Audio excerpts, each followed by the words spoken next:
Hello everyone, welcome to KMB classes. मैं Tarun sir. दोस्तों, अब नेट नहीं जेआरएफ होगा, इस चीज की गारंटी है। UGC NTA net JRF paper one के साथ साथ अब यहाँ पर हम सब्जेक्टिव पेपर पॉलिटिकल साइंस के सभी महत्वपूर्ण एमसीक्यूज को भी प्रैक्टिस करेंगे, जिसमें हम एक एक करके सभी थिंकर्स से जितने भी क्वेश्चंस बन सकते हैं या फिर एग्जाम में पूछे जा सकते हैं, उन सभी को हम यहाँ पर समझेंगे। आज के इस वीडियो में हम प्लेटो के विचारों के साथ साथ उसके दर्शन से संबंधित बनने वाले सभी क्वेश्चंस को यहाँ पर समझेंगे। इसलिए यह वीडियो ऐसे सभी स्टूडेंट्स के लिए है जो कि एनटीए नेट की तैयारी कर रहे हैं, टीजीटी पीजीटी की तैयारी कर रहे हैं, या फिर एमए का एंट्रेंस देना चाहते हैं, एमफिल और पीएचडी का एंट्रेंस देना चाहते हैं या इसकी तैयारी कर रहे हैं। इन सभी स्टूडेंट्स के लिए यह वीडियो बहुत ही ज्यादा यूजफुल होगा। दोस्तों, इस वीडियो में लगभग 80 क्वेश्चंस को कवर किया गया है, जो कि प्लेटो से किसी भी तरह का क्वेश्चन आपके एग्जाम में आ जाएगा तो आपका छूटने वाला नहीं है, यानी कि इससे बाहर कुछ नहीं आएगा। चलिए फिर बिना किसी देरी के साथ हम अपने वीडियो को स्टार्ट करते हैं। आज के इस वीडियो का पहला क्वेश्चन है, प्लेटो ने दार्शनिक राजा की सिफारिश की है। ऑप्शन है आपके पास सुशासन के लिए, बी है राज्य को चलाने के लिए, सी है व्यक्ति को स्वतंत्रता देने के लिए और डी है समाज के विकास के लिए। तो दोस्तों, इसका पहला क्वेश्चन है और इसका क्वेश्चन है कि प्लेटो ने दार्शनिक राजा की सिफारिश की है, तो आपका राइट आंसर होगा ऑप्शन ए, सुशासन के लिए। क्वेश्चन नंबर टू, जो कि यहाँ पर लिखा है कि प्लेटो निम्न में से मुख्यतः किससे संबंधित था। ऑप्शन है ए, शक्ति पृथक्करण से, बी है लोकतंत्र से, सी है ज्ञान के शासन से और डी है राजनीति व अत्याचार शास्त्रों के पृथक्करण से। तो प्लेटो निम्न में से मुख्यतः किससे संबंधित था, तो यहाँ पर आपका राइट आंसर होगा सी, ज्ञान के शासन से संबंधित था। क्वेश्चन नंबर थ्री है यहाँ पर, कौन सी पुस्तक प्लेटो ने नहीं लिखी थी। तो दोस्तों, यहाँ पर बताना है कि कौन सी पुस्तक है जो कि प्लेटो के द्वारा नहीं लिखी गई है। ए है लॉज, बी है इमेज रजनी, सी है स्टेटमेंट द और डी है रिपब्लिक। तो यहाँ पर आप देखेंगे कि जो इमेज रजनी पुस्तक है ये प्लेटो के द्वारा नहीं लिखी गई। इसी के साथ ही अब हम अपने नेक्स्ट क्वेश्चन पर पहुंचते हैं और क्वेश्चन यहाँ पर है फोर, जो कि लिखा है कि रिपब्लिक के लेखक कौन है। तो दोस्तों, रिपब्लिक के लेखक प्लेटो हैं, इसलिए यहाँ पर राइट आंसर ए होगा। क्वेश्चन नंबर फाइव है, प्लेटो का पत्नी एवं संपत्ति संबंधी साम्यवाद की अवधारणा है व्यवहारिक, अव्यवहारिक, खतरनाक अवधारणा और अपनाने योग्य अवधारणा। तो दोस्तों, यहाँ पर अगर आप देखेंगे प्लेटो का पत्नी और संपत्ति संबंधी साम्यवाद की जो अवधारणा थी वो अव्यवहारिक है। इस तरह से इसका राइट आंसर बी होगा। इसी के साथ ही अगला क्वेश्चन है क्वेश्चन नंबर नाइन, प्लेटो पर किसका प्रभाव पड़ा। यहाँ पर बताना है सुकरात का, बी है कार्ल मार्क्स का, सी है बेंथम और डी है अरस्तु। तो दोस्तों, प्लेटो पर जो प्रभाव पड़ा था वो सुकरात का पड़ा था, तो यहाँ पर ऑप्शन ए सही आंसर है। क्वेश्चन नंबर टेन है यहाँ पर, प्लेटो के आदर्श राज्य में उत्पादक वर्ग की मुख्य विशेषता थी। तो यहाँ पर उत्पादक वर्ग की विशेषता क्या थी प्लेटो के आदर्श राज्य में। ऑप्शन ए है ज्ञानार्जन, बी है श्रद्धा पूर्ति, सी है विवेक और डी है साहस। तो यहाँ पर इसका राइट आंसर होगा श्रद्धा पूर्ति। क्वेश्चन नंबर 11, प्लेटोनिक प्रेम होता है ए मानव के बीच में, मानव और ईश्वर के बीच में, स्त्री पुरुष के बीच में, इनमें से कोई नहीं। तो यहाँ पर इसका राइट आंसर होगा मानव और ईश्वर के बीच में प्लेटोनिक प्रेम होता है। क्वेश्चन नंबर 12 है, किस सिद्धांत के अनुसार न्याय भय का शिशु और निर्बलों की आवश्यकता है। तो अक्सर ये क्वेश्चन एग्जाम में पूछा जाता है, तो यहाँ पर बताना है कि जो न्याय है वो भय का शिशु और निर्बलों की आवश्यकता है, ये किस सिद्धांत के अनुसार ये बात कही गई है। ऑप्शन ए उग्रवादी, ऑप्शन बी यथार्थवादी, ऑप्शन सी परंपरावादी और ऑप्शन डी उपयुक्त में से कोई नहीं। तो इसका राइट आंसर होगा ऑप्शन बी, यथार्थवादी सिद्धांत ने कहा है कि जो न्याय है वो भय का शिशु है, निर्बलों की यहाँ पर कोई आवश्यकता नहीं है। क्वेश्चन नंबर 13, जो कि प्लेटो अपने आदर्श ग्रंथ रिपब्लिक को मानता है। यहाँ पर ऑप्शन ए है धर्म विषयक ग्रंथ, बी है न्याय विषयक ग्रंथ, सी है अर्थ विषयक ग्रंथ और डी है काव्य विषयक ग्रंथ। तो दोस्तों, यहाँ पर इसका राइट आंसर है बी, न्याय विषयक ग्रंथ मानता है। इसी के साथ ही हमारा अगला क्वेश्चन है क्वेश्चन नंबर 14 और यहाँ पर लिखा है कि तर्क वितर्क वितरक सत्य की खोज करने वाली पद्धति का नाम क्या है? तो ऑप्शन ए यहाँ पर है कि वैज्ञानिक पद्धति, बी है आगमन पद्धति, सी है निगमन पद्धति और डी है इनमें से कोई नहीं। तो दोस्तों यहाँ पर याद रखना है, तर्क वितर्क करके जब सत्य की खोज की जाती है तो वो जो पद्धति होती है उस पद्धति का नाम है निगमन पद्धति। ऑप्शन सी इसका राइट आंसर है। क्वेश्चन नंबर 15, प्लेटो का न्याय आधारित है। तो प्लेटो का न्याय किस पर आधारित है? ऑप्शन ए है आपके पास समानता पर, बी है असमानता पर, सी है कानून पर और डी है अधिकार पर। तो इसका राइट आंसर होगा ऑप्शन बी असमानता पर। प्लेटो का जो न्याय है वो असमानता पर आधारित है। क्वेश्चन नंबर 16, यहाँ पर है कि प्लेटो ने अपने आदर्श राज्य में अपनाया है ऑप्शन ए वैज्ञानिक मार्ग, ऑप्शन बी अवैज्ञानिक मार्ग, ऑप्शन सी अतिवादी मार्ग, ऑप्शन डी मध्यम मार्ग। तो फ्रेंड्स इसका राइट आंसर है ऑप्शन सी अतिवादी मार्ग। क्वेश्चन नंबर 17, और यहाँ पर आप देखेंगे कहा जा रहा है कि प्लेटो राज्य नियंत्रण शिक्षा की बात करता है। ये बताने आपको हाँ ये बात सही है। फिर आपको ऑप्शन बी है नहीं, सी है अस्पष्ट और डी है इनमें से कोई नहीं। तो इसका राइट आंसर होगा ऑप्शन ए, प्लेटो राज्य नियंत्रण जो है शिक्षा की बात करता है। जो शिक्षा है वो राज्य के नियंत्रण में होनी चाहिए, ऐसी अवधारणा प्लेटो के द्वारा दी गई है।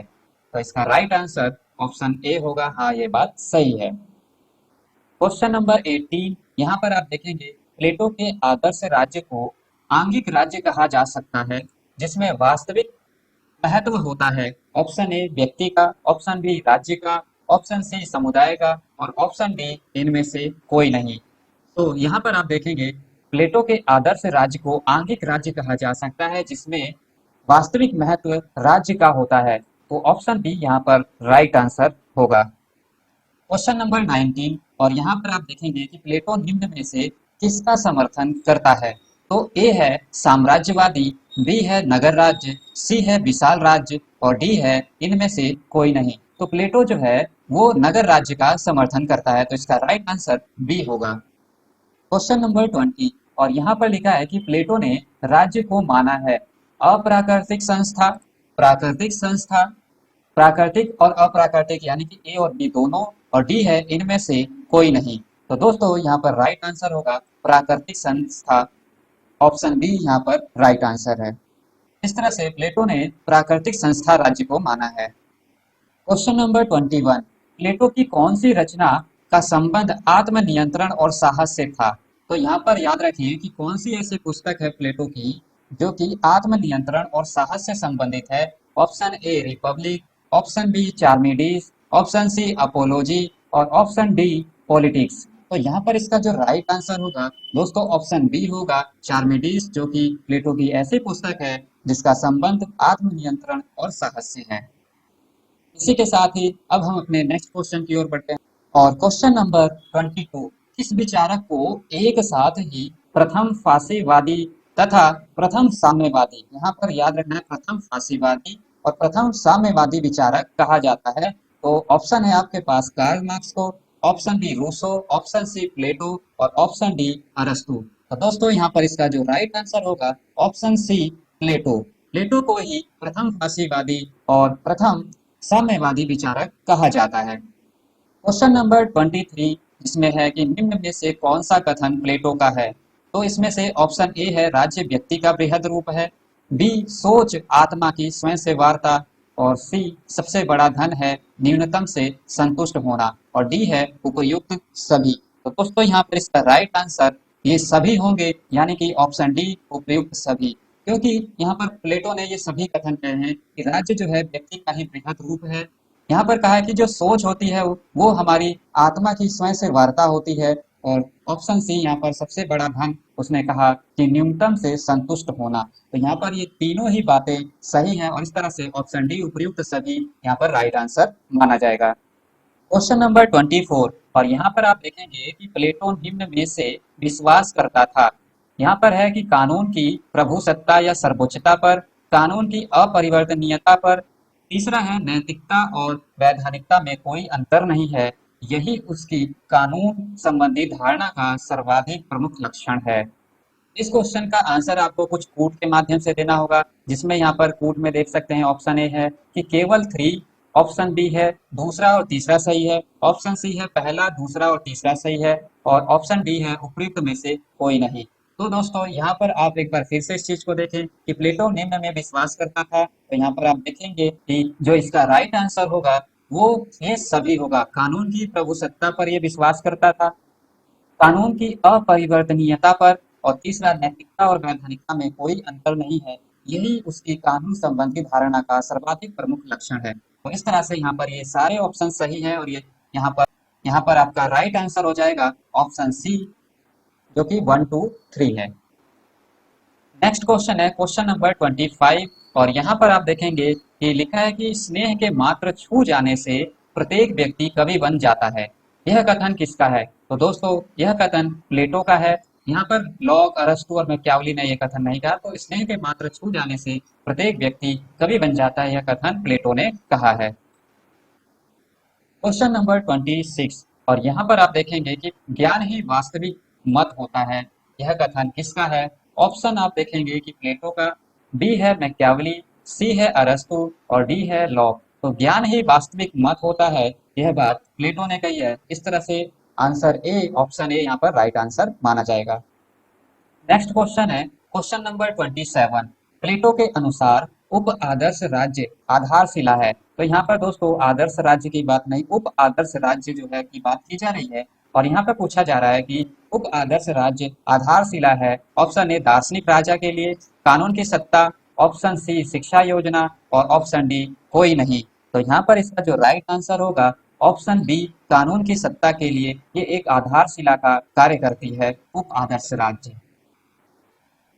क्वेश्चन नंबर 28, प्लेटो की प्रथम सर्वसत्ताधिकारवादी किसने कहा? यानी कि यहाँ पर कहा जा रहा है कि जो प्लेटो को सबसे पहले सर्वसत्ताधिकारवादी किसने कहा?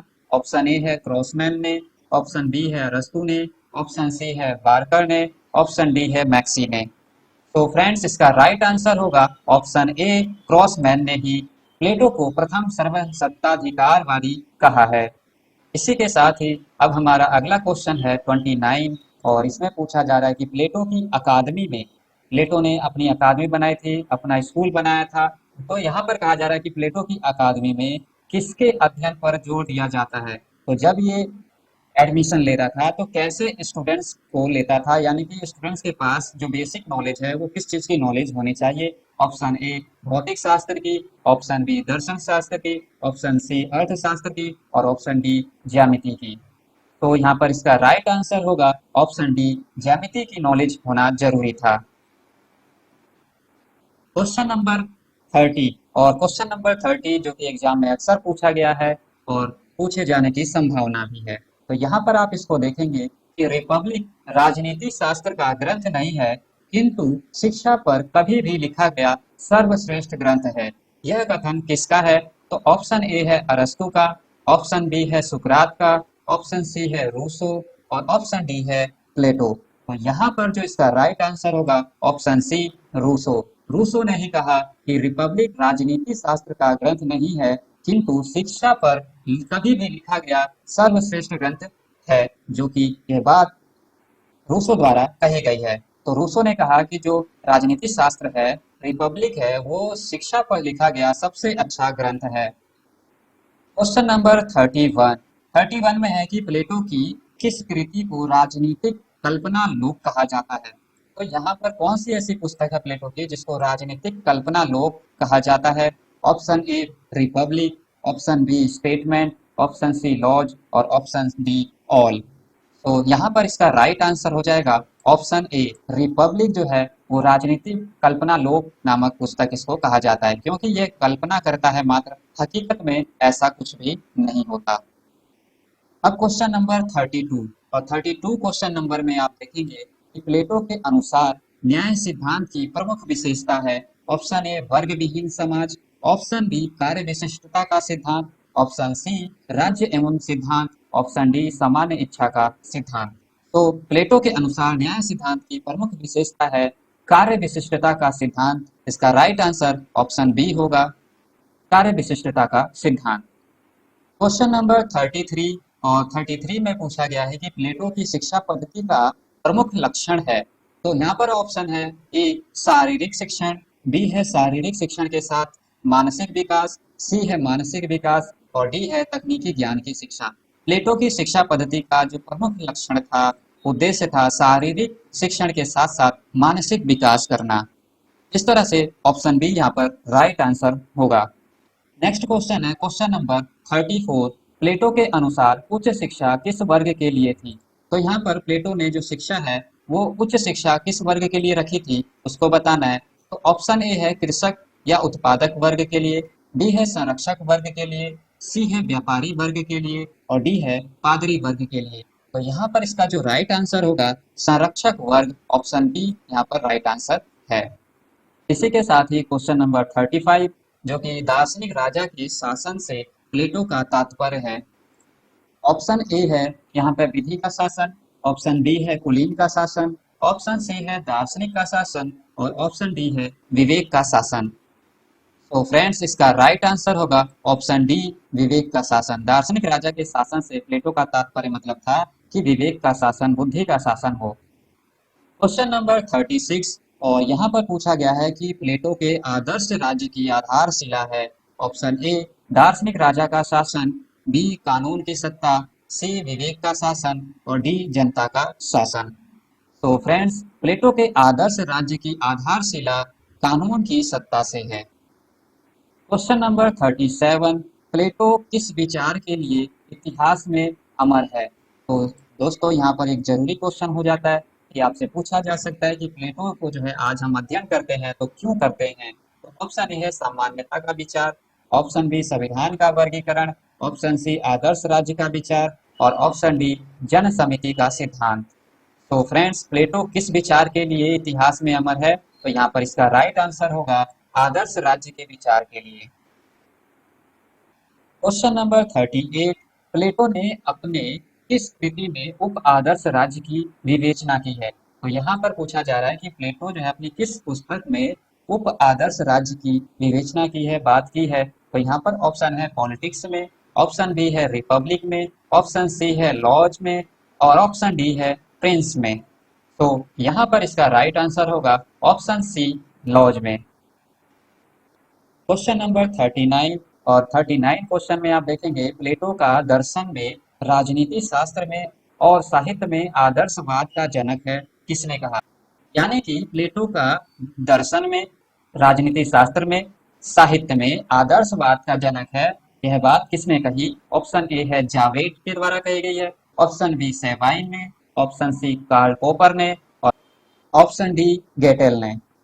तो फ्रेंड्स इसका जो राइट आंसर होगा ऑप्शन ए जावेट ने की है। क्वेश्चन नंबर 40 और यहाँ पर लिखा है कि प्लेटो के संपूर्ण राजनीतिक दर्शन में दार्शनिक राजा की धारणा सबसे अधिक मौलिक है।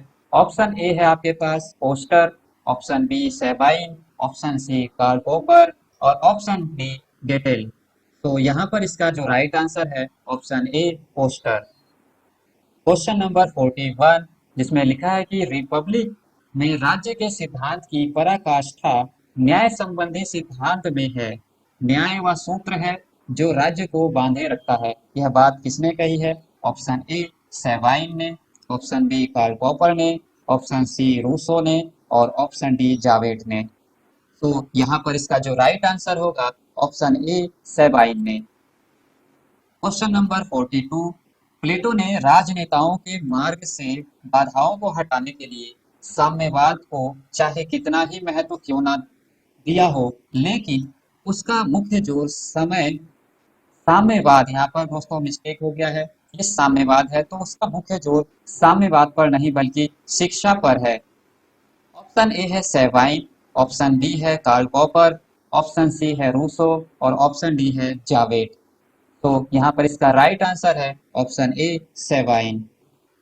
क्वेश्चन नंबर 43 और सुकरात ने प्लेटो के रूप में फिर शरीर धारण किया। प्लेटो महान अन्वेषक सुकरात के साहित्यिक दर्शन कार्य को पूरा करने वाला था, यह बात किसने कही है? Option A Maxey, option B Karl Popper, option C Rousseau, option D Jowett. तो गाइज यहाँ पर इसका जो राइट आंसर होगा ऑप्शन ए मैक्सी। मैक्सी ने ही कहा कि सुकरात ने प्लेटो के रूप में फिर से शरीर धारण कर लिया है, जो कि सुकरात के साहित्यिक दर्शन कार्य को पूरा करने वाला था। क्वेश्चन नंबर 44, प्लेटो किस विचार के लिए इतिहास में अमर है? ऑप्शन ए सामान्य इच्छा का विचार, ऑप्शन बी संविधानों का वर्गीकरण, ऑप्शन सी आदर्श राज्य का विचार और ऑप्शन डी उपयुक्त सभी। ये क्वेश्चन रिपीट हो गया है, यहाँ पर आप इसका आंसर बता सकते हैं।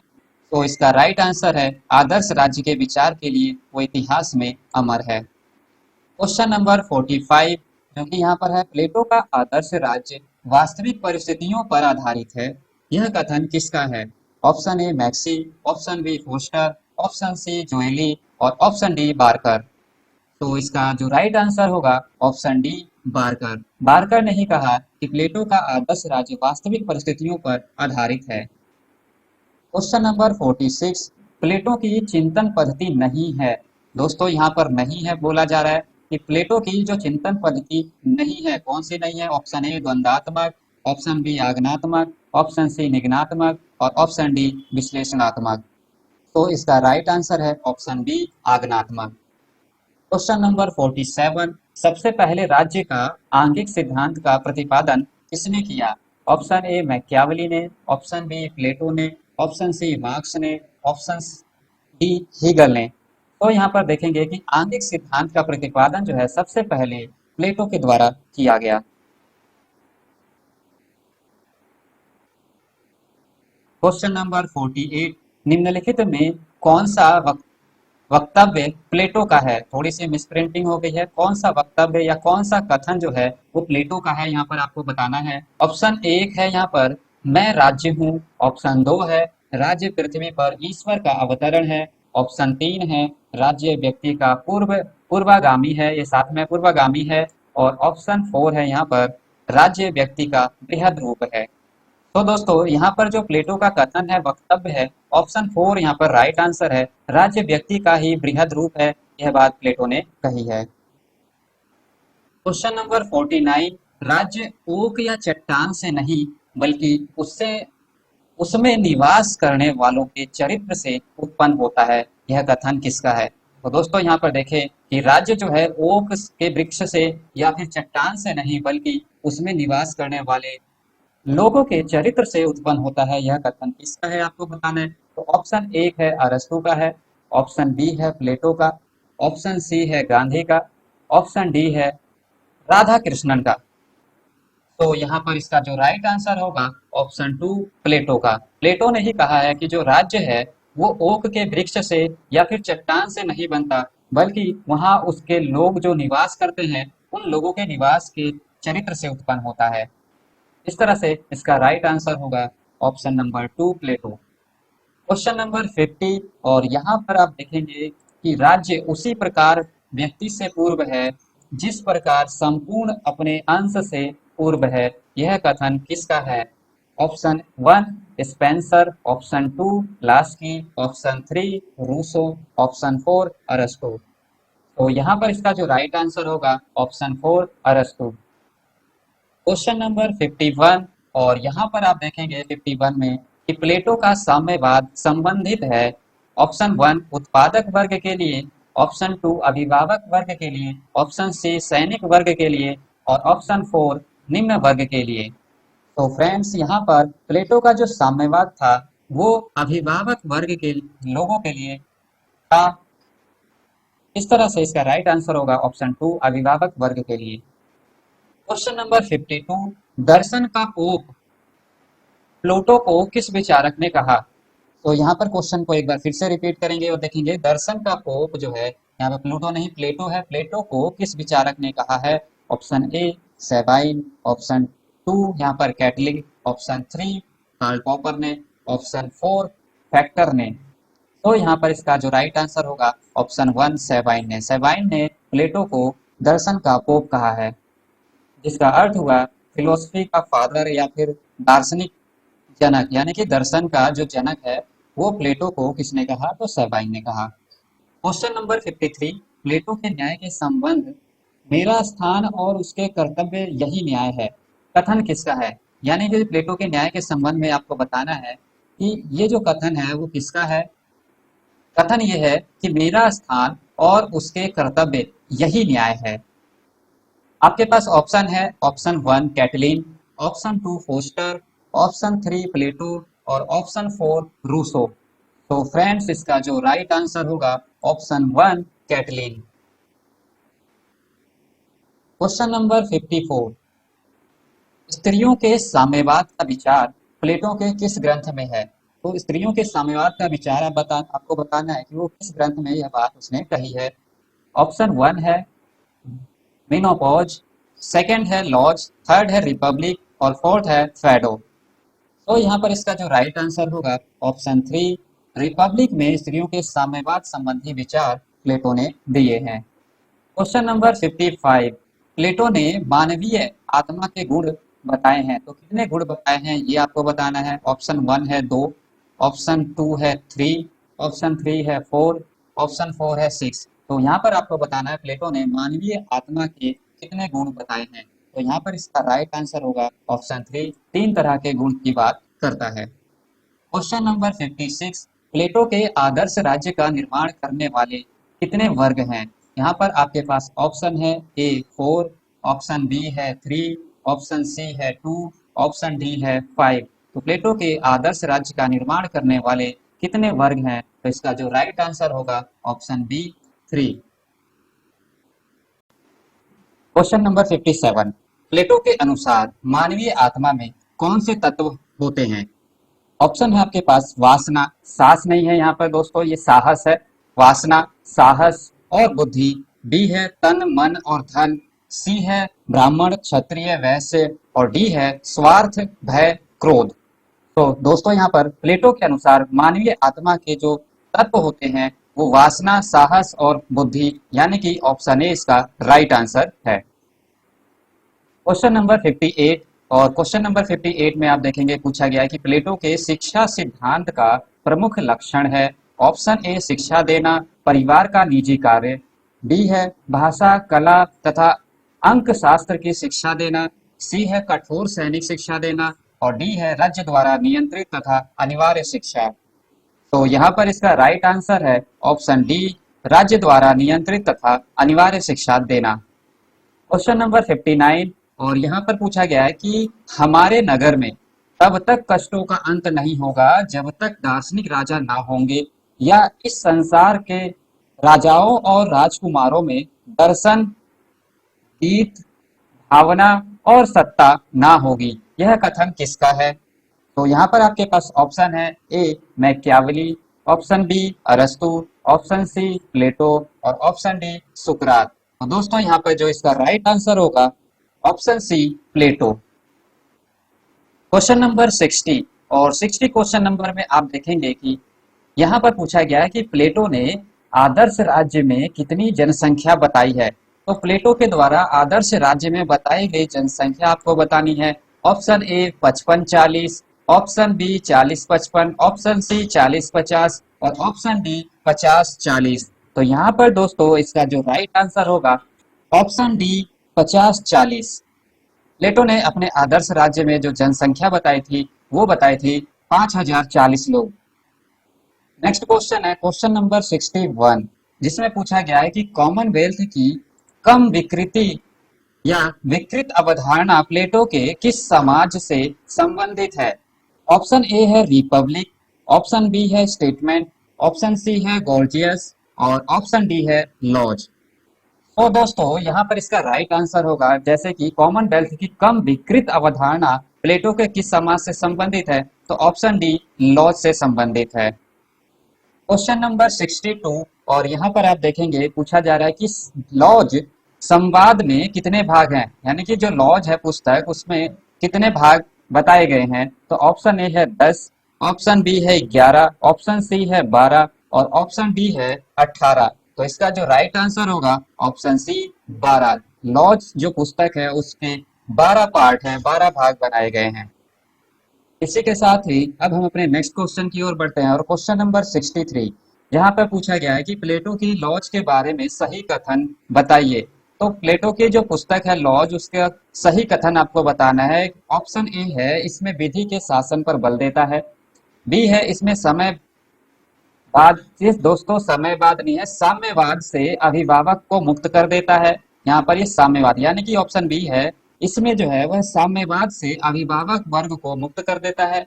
ऑप्शन सी है, इसमें राज्य की जनसंख्या 40-50 बताता है, यानी कि 4050 बताता है। और ऑप्शन डी है, इसमें दार्शनिक शासक पर बल देता है।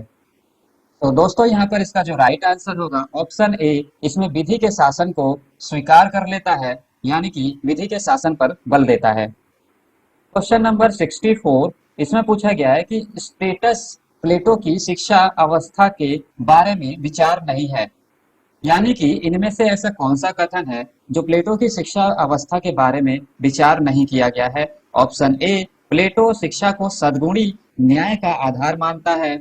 ऑप्शन बी, प्लेटो लंबी शिक्षा अनिवार्य शिक्षा व्यवस्था की बात करता है। ऑप्शन सी, 20 से 30 वर्ष की आयु में जमती शिक्षा पर बल देता है। और ऑप्शन डी, 30 से 35 वर्ष की आयु में अंकगणित शिक्षा पर बल देता है। यहाँ पर दोस्तों जमती नहीं ज्यामिति है, ठीक है, तो शिक्षा पर बल देता है। और यहाँ पर है ऑप्शन डी में 30 से 35 वर्ष की आयु में अंक गणित शिक्षा पर बल देता है। तो यहाँ पर आपको इसका राइट आंसर बताना है कि किस पर वो विचार नहीं करता, यानी कि कौन सी बात उसने नहीं कही है। तो यहाँ पर जो इसका राइट आंसर हो जाएगा ऑप्शन डी, जो कि गलत है। यहाँ पर लिखा है कि 30 से 35 वर्ष की आयु में अंक गणित शिक्षा पर बल देता है, जो कि गलत है। यहाँ पर दार्शनिक शिक्षा की बात करता है, ना कि अंक गणितीय शिक्षा पर। क्वेश्चन नंबर 65, और यहाँ पर आप देखेंगे 65 में पूछा गया है कि प्लेटो के दार्शनिक राजा का कौन सा कर्तव्य नहीं है। दार्शनिक राजा का कौन सा कर्तव्य नहीं है आपको बताना है। ऑप्शन ए, प्रत्येक व्यक्ति को विशिष्ट कार्य सौंपना। ऑप्शन बी, भावी शासक के लिए शिक्षा के संचालन करना। और ऑप्शन सी, धार्मिक विश्वासों को नियंत्रित करना। ऑप्शन डी, शासकों के लिए अवकाश की व्यवस्था करना। तो फ्रेंड्स इसका जो राइट आंसर होगा ऑप्शन डी, शासकों के लिए अवकाश की व्यवस्था करना। प्लेटो ने दार्शनिक राजा का कर्तव्य नहीं बताया। क्वेश्चन नंबर 66, जो कि पूछा गया है कि प्लेटो की विचारधारा के संदर्भ में निम्नलिखित में से कौन सा कथन असत्य है। ऑप्शन ए है, कार्य का विभाजन अभिव्यक्ति के अंतर पर निर्भर नहीं होता। ऑप्शन बी है, राज्य को व्यक्तियों का बृहद रूप माना जाता है। ऑप्शन सी है, एथेंस की महिलाओं को राजनीति में भाग लेने की अनुमति नहीं थी। ऑप्शन डी है, राजनीतिज्ञों की अनभिज्ञता और अस्मिता लोकतंत्र का कारण है। तो यहाँ पर दोस्तों इसका जो राइट आंसर होगा ऑप्शन ए, कार्य का विभाजन अभिव्यक्ति के अंतर पर निर्भर नहीं होता। क्वेश्चन नंबर 67 में पूछा गया है कि किसका मानना है कि व्यक्तिगत न्याय पर सामाजिक न्याय आधारित होना चाहिए। तो ए है सुकरात, बी है अरस्तु, सी है मैकियावली और डी है प्लेटो। तो यहाँ पर इसका जो राइट आंसर होगा डी, प्लेटो का मानना है कि जो व्यक्तिगत न्याय है वो सामाजिक न्याय पर आधारित होना चाहिए। क्वेश्चन नंबर 68, प्लेटो की शिक्षा योजना है। ऑप्शन ए, धार्मिक और धार्मिक, बी है लौकिक और अलौकिक, सी है नैतिक और अनैतिक और डी है प्राथमिक और उच्च स्तर। तो फ्रेंड्स यहाँ पर प्लेटो की शिक्षा योजना है प्राथमिक और उच्च स्तर। ऑप्शन डी यहाँ पर राइट आंसर है। नेक्स्ट क्वेश्चन है क्वेश्चन नंबर 69, इसमें पूछा जा रहा है कि स्त्री पुरुष समानता में विश्वास किसके प्रभाव के कारण प्लेटो के विचारों में संभव हुई। Option A Pythagoras, option B सुकरात, ऑप्शन सी अरस्तु, ऑप्शन डी इनमें से कोई नहीं। तो फ्रेंड्स इसका जो राइट आंसर होगा option A Pythagoras. Question number 70, और यहाँ पर पूछा गया है कि प्लेटो के शिक्षा सिद्धांत के संबंध में निम्नलिखित में से कौन सा विद्वान कहता है कि शिक्षा मानसिक रोगों की मानसिक दवा है। तो यह कथन किसने कहा है कि शिक्षा मानसिक रोगों की मानसिक दवा है। ऑप्शन ए है बारकर, ऑप्शन बी है सेबाइन, ऑप्शन सी है रसेल, ऑप्शन डी है पोपर। तो यहाँ पर इसका जो राइट आंसर होगा ऑप्शन ए बारकर। क्वेश्चन नंबर 71 में बोला गया है कि किस सिद्धांत के अनुसार न्याय भाई का शिशु और निर्बलों की आवश्यकता है। दोस्तों यहाँ पर मिसप्रिंटिंग हो गई है, भाई नहीं भय का शिशु और निर्बलों की आवश्यकता है। तो यह सिद्धांत किसके द्वारा दिया गया है। ऑप्शन ए है उग्रवादी के द्वारा, ऑप्शन बी है यथार्थवादियों के द्वारा, ऑप्शन सी है परंपरावादियों के द्वारा और ऑप्शन डी है इनमें से कोई नहीं। तो दोस्तों यहाँ पर जो इसका राइट आंसर होगा ऑप्शन बी, यथार्थवादी। यथार्थवादी सिद्धांत के अनुसार जो न्याय है वो भय का शिशु है और निर्बलों की आवश्यकता है। क्वेश्चन नंबर 72 में पूछा गया है कि निम्न में से किस विचारक ने कहा है कि प्लेटो की रचना रिपब्लिक में ना तो समाजवाद पाया जाता है और ना ही साम्यवाद। यह बात किसने कही है? ऑप्शन ए है अल्फ्रेड वर्नर ने, बी है एस बी एक्सन द्वारा, ऑप्शन सी है ट्रेलर द्वारा और ऑप्शन डी है ऑल ये सभी। तो यहाँ पर जो इसका राइट आंसर होगा ऑप्शन सी, ट्रेलर द्वारा कही गई है ये बात। क्वेश्चन नंबर 73 में बोला गया है कि प्लेटो की शिक्षा प्रणाली बुराइयों को जड़ से समाप्त करने एवं जीवन के प्रति दृष्टिकोण को बदलने का एक प्रयास है। यह बात किसने कही है? ऑप्शन ए है नेटलस्टिक, ऑप्शन बी है सेबाइन, ऑप्शन सी है रसेल, ऑप्शन डी है कार्ल पॉपर। तो फ्रेंड्स यहाँ पर जो इसका राइट आंसर होगा ऑप्शन ए, नेटलस्टिक ने यह बात कही है।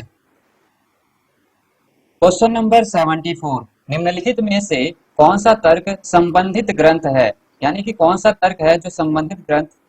दोस्तों ये क्वेश्चन यहाँ पर गलत हो गया है क्योंकि यहाँ पर तर्क नहीं दिया गया है।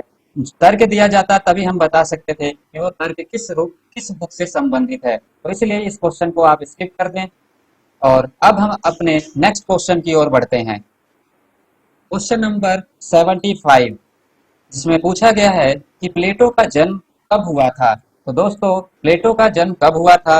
यहाँ पर ऑप्शन दिया गया है 427 ईसा पूर्व, बी है 425 ईसा पूर्व, सी है 429 ईसा पूर्व और डी है 430 ईसा पूर्व।